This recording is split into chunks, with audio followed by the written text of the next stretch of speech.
This topic is the space race and the arms race in 1950s, 60s Cold War. As part of the AQA GCSE history conflict in 1945 to 1972. Well, the Cold War at this point became quite interesting in terms of the USSR and the USA were basically competing to be seen as the most effective form of government. And one way of this competition working its way is in the space race. And surprisingly, from the US perspective, the Soviet Union was making the running.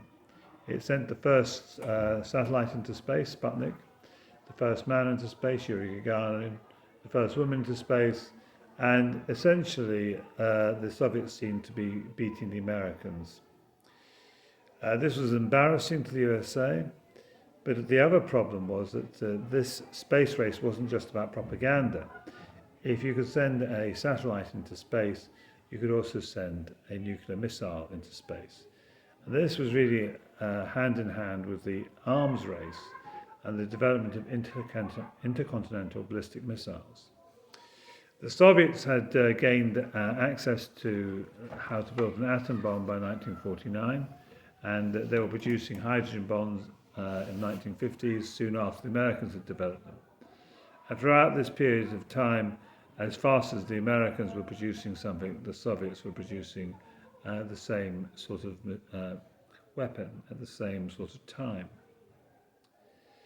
And this led to a real fear, a fear that of mutual assured destruction, MAD.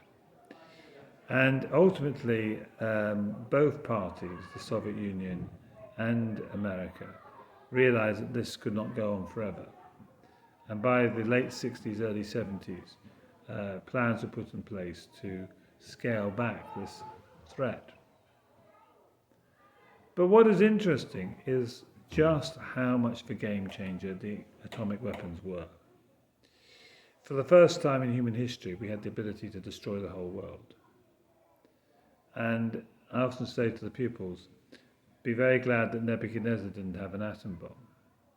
And you realize that within 250 years of an industrial revolution, nations have the capacity to produce atom bombs.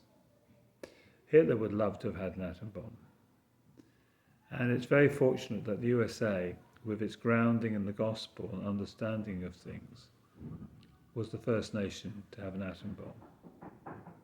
God looks after history. Thank you for listening.